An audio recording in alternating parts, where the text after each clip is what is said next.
Assalamualaikum warahmatullahi wabarakatuh. Bismillahirrahmanirrahim. Alhamdulillahirabbil alamin. Wa sallallahu ala sayyidina Muhammadin wa alihi wa sahbihi ajma'in. Allahumma rabbi shrah li sadri wa yassir li amri wahlul 'uqdatam min lisani yafqahu qawli. Allahumma rabbi zidna ilman warzuqna fahma. Allahumma 'allimna ma yanfa'una wanfa'na bima 'allamtana. Allahumma faqihna fid din, 'allimna at-ta'wil bi rahmatika ya arhamar rahimin.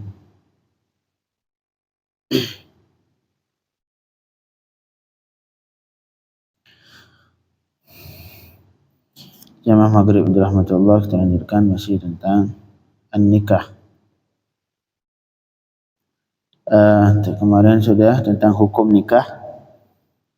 Hukum nikah yang pada dasarnya hukumnya secara umum adalah sunnah. Hukumnya sunnah bagi yang membutuhkan, karena memang tubuhnya, hasratnya sudah membutuhkan. Kemudian syaratnya yang kedua, dia memiliki bekal untuk nikah. Nah, bagi dia ini orang yang punya bekal, punya biaya buat nikah dan sudah menginginkan nikah, ini bagi dia hukumnya sunnah nikah. Dan malahan nikah bagi dia itu lebih afdal dibanding fokus ibadat. Bagi orang, saya enggak mau nikah, pengen fokus ibadat saja, enggak, lebih baik nikah. Karena nikah pada dasarnya dia juga sebagai ibadah. Nah, itu nikah hukum dasar, hukumnya sunnah. Kemudian hukmuhu tariq. Ini hukmuhu tariq artinya hukum nikah dalam beberapa kondisi yang lain, yang sehingga hukumnya ini keluar dari hukum dasarnya. Hukum dasarnya sunnah, tapi ada saatnya kadang-kadang nikah ini terdapat hal ataupun kondisi yang sehingga hukumnya berubah, yang dari dasarnya sunnah ada kalanya berubah menjadi sunnah untuk ditinggalkan. Di sini qad yatra 'ala syakhsi halatun 'aridah fataghayyara al-hukm al-asli lin-nikah ila hukmin akhar hasab al-hal. Jadi kadang-kadang terjadi pada seseorang sebuah kondisi, sebuah hal yang sehingga mengubah hukum nikah yang asli, yang dasarnya hukum nikah sunnah, tapi kadang-kadang berubah ke hukum yang lain. Yang pertama, istihbabut tark, sunnah ditinggalkan, sunnah meninggalkan nikah. Yustahabbu tarkun nikah, disunnahkan ninggal nikah. Wa yakunu makruhan, melakukan nikah hukumnya makruh, dan melakukan nikah hukumnya khilaf aula, tidak baik, kurang baik. Fi halati idza kana muhtajan lizawaj wa yufqid uhbatan nikah. Bagi orang yang menginginkan nikah, dia sudah butuh nikah, syahwatnya sudah pengen nikah, tetapi dia tidak memiliki bekal buat nikah. Bekal yang dimaksud di sini adalah mahar dan nafkah. Mahar dan nafkah untuk kehidupan ia sama istrinya. Nah, bagi orang yang pengen nikah tapi enggak punya duit, ini bagi dia jangan nikah. Bagi dia itu sunnah meninggalkan nikah.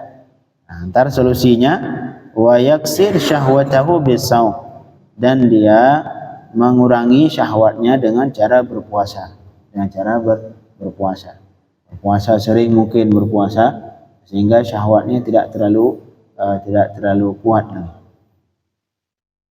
Ntar giliran dia sudah punya bekal, sudah punya biaya untuk nikah, nah silakan nikah.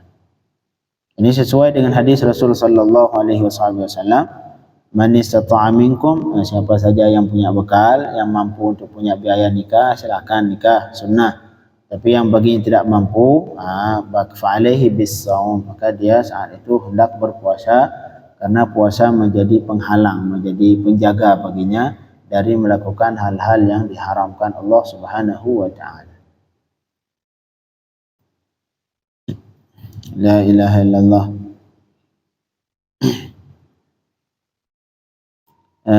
Di ayat yang lain juga Allah katakan wal yasta'fifil ladzina la yajiduna nikahan hatta yughniyahumullahu min fadlih. Jadi bagi dia itu fayattakhid asbabal iffa hatta yassirallahu lahu dzalik. Dia berusaha mencari untuk menjaga diri sehingga tidak melakukan hal-hal yang diharamkan Allah sampai Allah hantar kemudian Allah memudahkan dia untuk mendapatkan bekal ataupun biaya untuk nikah baik mahar ataupun nafkah. Nah, ini hukum yang pertama, sunnah ditinggalkan bagi pemuda yang sudah menginginkan nikah tapi belum memiliki biaya. Yang kedua, al-karaha makruh.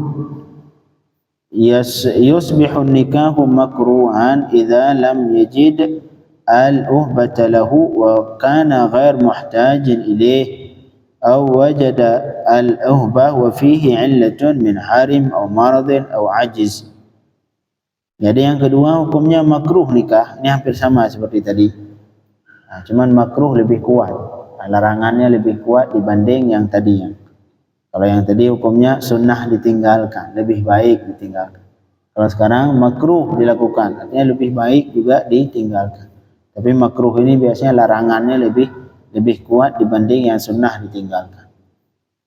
Ini makruh nikah bagi idza lam yajril awbah, bagi orang yang tidak memiliki bekal.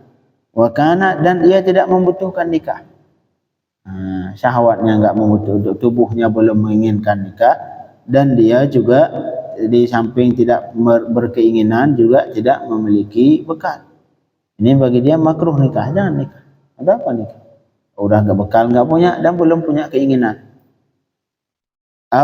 Ataupun yang kedua makruh juga nikah bagi orang yang memiliki biaya. Dia punya uang, kemudian buat mahar cukup, buat biaya kehidupan nafkah sehari-harinya sama istri cukup.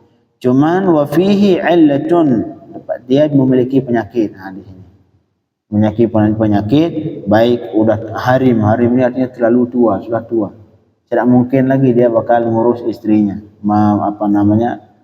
Mungkin dia membuat senang istrinya ke depan. Ataupun penyakit atau marad ataupun sakit kronis, mau ngapain nikah? Ataupun ajiz ataupun lemah, orang sudah stroke ataupun penyakit ataupun memang dirinya yang lemah. Nah, bagi dia jangan, enggak usah, makruh nikah. Makruh nikah. Yang selanjutnya at-tarku afdal. Ini hampir sama, masih makruh. Meninggalkan lebih afdal. Hampir sama seperti makruh semua itu. Ini bagi orang idza kana syakhsu yajidul ubah, dia punya biaya tapi tidak berkeinginan seperti tadi. Tidak berkeinginan untuk nikah, dan dia di waktu itu kana mustaghilan bil ibadah. Saat itu dia sibuk dengan ibadah atau munqati'an li talabil ilm, ataupun dia lagi fokus nyari ilmu. Bagi orang yang fokus ibadat ataupun fokus nyari ilmu, saat itu dia tidak berkeinginan nikah dan juga tidak memiliki bekal. Dia punya bekal. Dia punya bekal, cuman belum keinginan untuk nikah. Di saat itu juga di saat yang sama dia sedang fokus beribadat ataupun fokus nyari ilmu. Sudah lebih baik bagi dia nyari ilmu. Lagian juga belum ada keinginan untuk nikah. Udah lebih baik bagi dia enggak usah nikah dulu, fokus untuk nyari ilmu. Marhaba. Tapi kan kalau orang lainnya lulus beda dengan istri. Ya. Kalau misalnya dia ngaku dia itu, gimana kalau misalnya orang lain yang lulus tidak sepakat? Ya, kalau di sini artinya kalau misalkan dia udah tua, udah sepuh benar. Memang dia butuh seorang istri untuk ngurus dia. Tapi dia di saat yang sama dia tidak bisa memenuhi hajat seorang istri. Nah, tujuan nikah pada dasarnya suami ingin memberikan nafkah untuk istri, memenuhi kebutuhan seorang istri. Ini dia udah tua mau ngapain?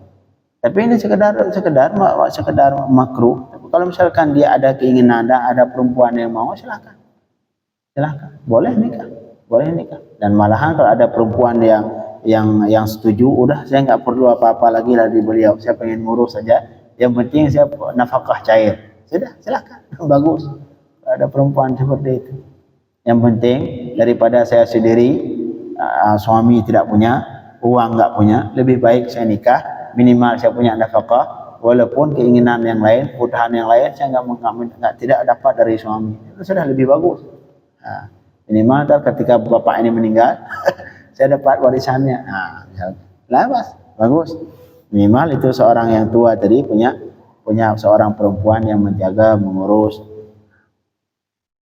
Jangan sampai kita udah tua nggak punya istri. Lebih baik orang tua kalau punya uang, ada perempuan pengen nikah, nikahi, kawin lagi. Karena lebih baik, Ustaz saya udah tua, udah sepuh, bagaimana? Walaupun nyari perempuan yang sudah berumur juga. Kalau nggak ada yang muda masih mau sama kita, nyari perempuan yang rela, yang setuju untuk menikah dengan kita, yang sudah lumayan berumur juga misalkan. Yang tujuannya supaya kita ada yang ngurus. Ketika meninggal, ketika udah tua, udah sepuh, ada yang ngurus. Karena kalaupun anak dia terbatas, masih terbatas. Nah, lebih baik nikah kalau ada yang mau. Tapi kalau banyak duit, biasanya banyak yang mau. Kalau nggak punya duit, nggak ada yang mau. La ilaha illallah. Kemudian yang selanjutnya al-fi'lu afdal. Yang melakukan nikah lebih baik.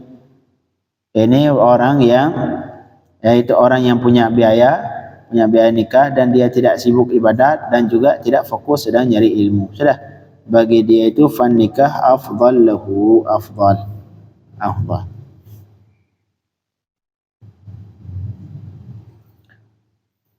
Inilah hukum nikah secara umum. Hukum nikah secara umum. Hukum nikah tadi ada yang nikah makruh, ada yang nikah ada yang nikah yang afdal. La ilaha illallah. Malahan ada saatnya kadang-kadang nikah wajib. Nikah wajib bagi orang yang syahwatnya terlalu kuat dan dia punya biaya nikah. Dia yakin kalau saya enggak nikah ini bakal zina. Ya, nikah. Wajib bagi dia nikah. Wajib. Ataupun ada seorang laki-laki yang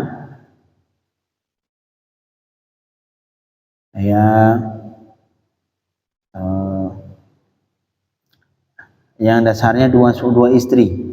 Ini kadang-kadang hukum nikah wajib juga. Dia dua istri, kemudian karena bagi orang yang memiliki dua istri itu harus digilir pulang malamnya. Harus sama, misalkan istri pertama seminggu, istri kedua seminggu. Enggak boleh istri pertama seminggu, istri kedua sehari. Enggak boleh. Harus adil. Adil dalam fikih, apabila bagi orang yang punya dua istri itu lebih adil dua hal. Yang pertama nafkah, yang kedua adil dalam hal berpulang di malam hari. Jangan istri pertama seminggu, istri kedua sehari. Ya, harus sama. Ya, harus sama. Ataupun ada izin, nah itu lain. Kalau ada izin, terus orang bagaimana? Ya kasih tahu, nggak bakal ada. Ya, kalaupun diam-diam ya harus harus berlaku adil. Artinya jangan karena diam-diam istri pertama setengah hari, sehari, kemudian istri yang satu lagi 2 bulan, nggak boleh. Harus sama. Istri pertama, kalau tergantung gilirannya, apakah digilir dengan mingguan, atau digilir harian, atau digilir berbentuk tahunan. Artinya harus sama. Kalau di sini sebulan, di sini sebulan. Nggak boleh di sini sehari, di sini 2 bulan. Oh, haram. Kata ulama, ini kembali ke hukum nikah tadi. Apabila istri pertama kita sebulan, istri kedua sehari, besoknya istri kedua kita cerai. Padahal dia masih punya hak ke kita. Hak tinggal 29 hari lagi. Kita belum pulang gitu. Sebelum kita pulang kita cerai. Misalkan dalam masa iddah kita tidak rujuk, tapi hukumnya wajib rujuk saat itu. Wajib rujuk dengan tujuan supaya memenuhi haknya 29 hari. Kalau misalkan nggak rujuk habisnya masa iddah, ini gimana hukumnya? Kita masih, dia punya hak sama kita. Harus nikah lagi. Nikah sama dia, sempurnakan 29 hari, kemudian pengen cerai. Jadi hukumnya seperti itu syariat.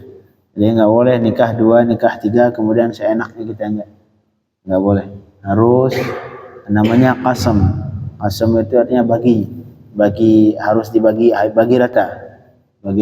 Kalau pulang di sini sebulan, di sini juga sebulan, sini seminggu, sini seminggu. Kecuali kalau ada izin. Izin dulu. Oh mohon maaf, saya karena sibuk kerja di kota ini selama sebulan ini saya pulang ke rumah istri yang di sini ya. Kalau dia setuju ya silakan. Tapi kalau dia nggak setuju, harus harus balik ke sini. Atau gilir di sini sebulan, di sini sebulan. Jadi tidak, nikah 2 tidak semudah yang dibayangkan. Kalau enggak zalim di hari kiamat dituntut oleh Allah Subhanahu wa taala. Kemudian yang kedua, pembahasan yang kedua, muqaddimatin 'anil nikah. Yang pertama at-targhib fi nikah. Ini tentang at-targhib. At-targhib artinya menggemarkan. Ini tentang hadis-hadis, ayat-ayat yang mengajak ataupun yang menganjurkan untuk nikah. Beberapa ayat yang sudah berapa kita baca, tapi di hadis juga banyak beberapa hadis yang menganjurkan untuk nikah. Yang pertama, yang salah satu hadis yang diriwayatkan oleh Imam At-Tirmidzi, arba'un min sunanil mursalin al-haya wa ta'attur wa siwak wa nikah. Ada 4 perkara yang menjadi sunnah Nabi, semua mursalin, Nabi Muhammad dan Nabi-Nabi sebelumnya. Itu semua hal yang 4 ni semuanya sunnah. Yang pertama al-haya, malu. Perasaan malu ini dari semua Nabi, sunnah. Yang kedua at-ta'attur, pakai parfum, wangian. Yang selanjutnya siwak. Yang terakhir nikah. Dari mulai Nabi Adam sampai Nabi Muhammad, ini nikah semua disunnahkan. La ilaha illallah. Inilah beberapa, masih banyak ayat juga banyak. Ini salah satu hadisnya yang tentang nikah. La ilaha illallah. Kemudian as-sifatul matlubah fi zawjain. Ini yang penting. Beberapa sifat ini membuat kita buat bapak-bapak nggak perlu lagi mau nikah lagi. Ini minimal buat anaknya. Kalau pengen nyari mantu ataupun buat cucunya, istri cucu ataupun istri anak. Ini yang perlu diperhatikan. Sifat yang dituntut, yang harus terdapat pada suami dan istri. Kalau pengen nyari suami, kalau kita kan nggak mungkin nyari istri lagi, sudah punya istri semua. Ini berarti bisa dipakai ini untuk memberikan untuk anak kita ataupun cucu. Jadi ada beberapa hal yang dituntutkan pada suami istri ini supaya tidak terjadi yang mungkin yang sekarang lagi viral, orang suami memukul istrinya.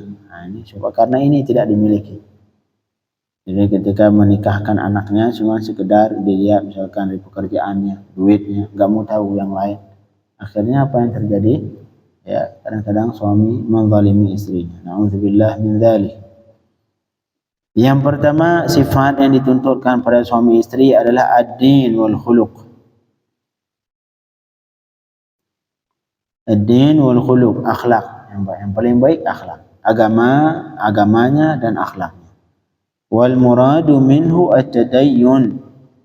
Maksud dari din di sini yaitu at-tadayyun, dia itu beragama yang saleh, orang baik. Saleh ini enggak harus orang puasa Senin Kamis terus, enggak harus orang yang ibadat tiap malam salat tahajud 20 rakaat, enggak. Artinya akhlaknya bagus, orangnya baik, salat 5 waktu yang tepat. Yang saleh dengan sebab menjalankan menjalankan syariat Islam dengan melakukan taat dan amal saleh dan menjauhi dari yang diharamkan Allah dan berpegang teguh dengan akhlak yang baik. Ini tujuannya. Apabila misalkan anak kita dilamar sama seorang laki-laki ataupun anak kita yang laki-laki pengen melamar seorang perempuan, yang kita perhatikan yang ini yang pertama. Kita lihat akhlaknya bagaimana, anak itu taat ke agama atau tidak. Kalau kita ketemu mantu cewek dari anak-anak laki-laki kita itu, perempuan jam 11 malam masih keluar, masih keluyuran kemana-mana. Ini jangan. Jadi yang pertama yang diperhatikan adalah akhlaknya.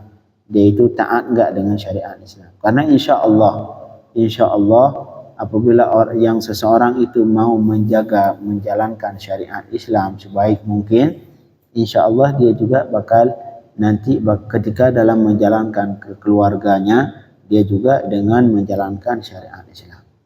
Dan seseorang yang menjalankan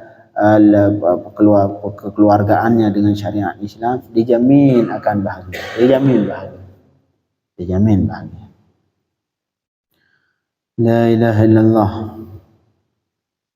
Karena itu semua diperhatikan ke akhlaknya. Perhatikan akhlaknya tadi. Yang pertama yang kita lihat adalah dia itu taat, minimal yang wajib-wajib. Salat dia lakukan atau tidak, puasa Ramadan dia lakukan atau tidak. Kita perhatikan. Ya, jangan ketika datang udah ambil ya nikah. Tidak. Perhatikan dulu yang hal-hal seperti itu. Dia itu orang taat atau tidak. Kemudian dia itu menjauhkan dari yang maksiat atau tidak. Kalau itu orang semua maksiat dilakukan aja. Kemudian perhatikan akhlaknya juga. Ini semua tujuannya lidhaman husnil asyrah. Sebagai ini semua untuk menjamin entar kehidupannya baik. Kehidupannya, kekeluargaannya, dia sama suaminya ataupun sama istrinya baik. La ilaha illallah. Wastimrar, yang kedua untuk jaminan, untuk menjamin keberlangsungan kehidupan keluarga itu alal manhajis sadid, dalam jalan yang benar. Tapi kalau kita dilamar sama orang yang anak kita dilamar sama orang enggak jelas, entar dibawa sama dia ke jurang neraka. Nah, ini sesuai dengan hadis yang diriwayatkan oleh Imam Abu Hurairah. Kata Rasulullah sallallahu alaihi wasallam, "Idza khataba ilaikum man tardawna dinahu wa khuluquhu fazawwijuh." Apabila melamar kepada kalian oleh seorang laki-laki yang engkau ridha akan agamanya baik, wa khuluquhu, dan akhlaknya. Ini anak Masya Allah salat tepat waktu, kemudian maksiat enggak pernah melakukan, kemudian akhlaknya baik. Nah, hukumnya kata Rasul, fazawwiju, nikahi dia. Nikahkan anakmu dengan dia. Jangan lihat yang lain. Karena ketika seseorang laki-laki, kalau ia itu adalah orang yang punya, maka yang memiliki misalkan kecukupan, dia pasti memulakan istrinya. Dan kalau misalkan dia tidak memiliki apa-apa, dia minimal tidak menyakiti itu anak. Minimal dia tidak mau menyakiti istrinya. Kalaupun tidak dimuliakan, kalau dia suka pasti dia muliakan. Misalkan dia menyukai anak kita yang perempuan, dia pasti memuliakan. Kalau dia tidak suka, minimal dia tidak menyakiti. Nah itu kalau akhlak baik. Kalau laki-laki yang akhlaknya baik, dia taat ke Allah Subhanahu wa Ta'ala. Kalau misalkan, karena bisa jadi tahun pertama bisa jadi dia sangat mencintai istrinya. Kan kita enggak tuh mencintai istrinya, bisa jadi 10 tahun, 5 tahun ke depan mungkin berubahlah perasaan cinta itu. Kalau seseorang suaminya taat, kalau misalkan dia cinta ke istrinya, pasti dimuliakan semulia-mulia mungkin. Kalau misalkan dia itu sudah tidak cinta lagi ke istrinya, misalkan istrinya kurang cantik atau bagaimana, minimal dia tidak menyakiti. Kalaupun dia tidak memuliakan sebaik mungkin, minimal dia tidak menyakiti. Nah itu kalau suaminya akhlaknya baik. Kalau yang laki akhlaknya baik, orang taat ke Allah. Itu juga kata Rasul, idza khataba ilaikum, apabila melamar kepada kalian anak kalian, artinya ada orang lamar anak kalian oleh orang tardawna dinahu, orang yang kau ridha, kalian meridai agamanya dan akhlaknya bagus, agamanya bagus, anaknya taat, melakukan ibadat, kemudian tidak melakukan maksiat, wa khuluquhu, dan akhlaknya bagus, tidak teriak-teriak, kemudian tidak bentak-bentak, akhlaknya bagus. Fazawwijuh, maka nikahilah dia. Kawinkan anak kalian dengannya. Jangan dilihat yang lain tuh. Kata Rasul, illa taf'alu. Kalau tidak, ini ancaman ini. Ini bahaya kadang-kadang. Kita orang tua, ketika ada yang ngelamar orang yang misalkan orang baik, agamanya, akhlaknya baik, tapi dia kurang sisi yang lain, misalkan belum mapan atau sebab yang lain. Fazawwijuh illa taf'alu, jika kalian tidak melakukan, tidak kalian nikahi dengan laki-laki yang baik itu, takun fitnatun fil ardi wa fasadun 'arid. Akan terjadi fitnah di bumi dan akan terjadi kerusakan. Akan terjadi kerusakan. Itu yang paling dikhawatirkan. Banyak sebagian tempat, yang pertama datang orang baik, karena ketika sekali datang orang baik kita tidak menerima, antara orang-orang yang baik lain nggak berani datang lagi. Dia aja nggak. Misalkan datang santri yang lamar, anak kita dilamar sama santri, kita nggak nerima, apa nih santri. Ya, agamanya alhamdulillah bagus, taat, salatnya beribadah bagus. Tapi udah ini santri belum apaan, belum kerja, antar ngasih apa buat anak saya. Oh, sudah nggak terima. Antar pasti yang baik-baik yang lain, yang laki-laki semua yang baik, pasti dia patokannya itu aja santri nggak diterima. Itu aja santri nggak terima, apalagi saya. Akhirnya semua nggak ada yang berani melamar lagi. Sudah, anak kita kasihan.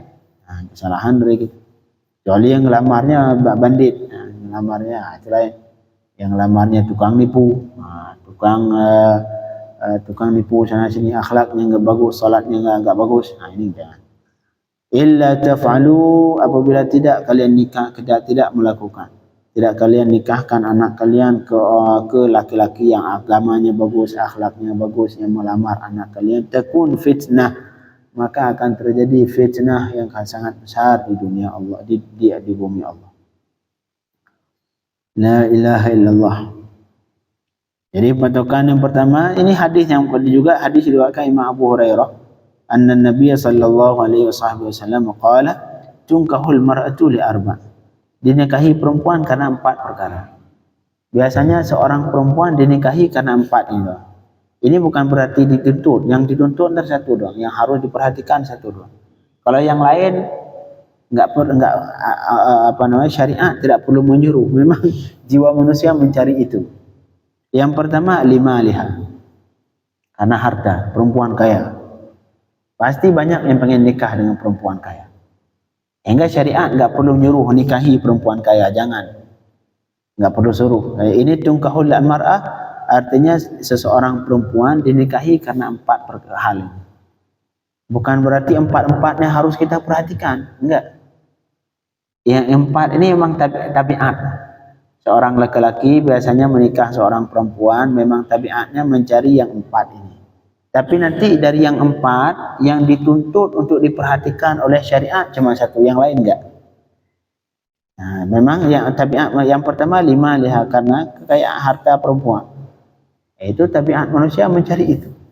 Yang kedua lihasabiha, keturunan bagus. Yang selanjutnya jamaliha, cantik. Itu 3 hal ini enggak perlu syariat perhatikan. Memang semua laki-laki mencari ini. Yang terakhir walidiniha, agama. Nah, ini. Yang terakhir fadfar bidzatid din, tadi baca. Maka fadfar bidzatid din, carilah kemenangan dengan yang memiliki agama. Nah, artinya dari 4 tadi, yang syariat, yang ada anjuran dari syariat yang harus diperhatikan cuman yang keempat, agama. Kalau yang 3 tadi enggak, syariat tidak menuntut kita untuk memperhatikan. Karena memang tabiat manusia mencari itu. Dari baca dah, insyaallah tangan kau bakal mudah kaya. Wallahu a'lam bishawab. Mungkin insyaallah ini malam ini terakhir. Saya mungkin ntar kita libur dulu sekitar beberapa minggu sampai saya balik kembali insyaallah. Sallallahu alaihi wasallam.